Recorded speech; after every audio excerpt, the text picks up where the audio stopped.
Привет, друзья! Заменят ли актеров цифровые двойники? Сейчас об этом трудно сказать.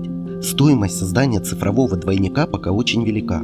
За полнометражный фильм сумма может достигать 500 миллионов долларов. Несмотря на это, в Голливуде все чаще говорят о замене актеров цифровыми копиями. Пока это только эпизодические короткие ролики и омоложение актеров, как в фильме «Ирландец» с Робертом Де Ниро и Аль Пачино. Вы уже, наверное, видели Пол Уокера из «Форсажа», легендарного Брюс Ли лицом бренда Джон Волкер или ожившую актрису Одри Хепберн в рекламе шоколада Дав. Новую планку качества графики можно увидеть в виде цифрового клона Арнольда Шварценеггера из серии фильмов «Терминатор». Некоторые зрители, увидевшие эти кадры, посчитали, что это старые съемки молодого Арнольда Шварценеггера. Настоящим же откровением стал ролик, показывающий все возможности нового игрового движка Unity, программной среды для разработки компьютерных игр.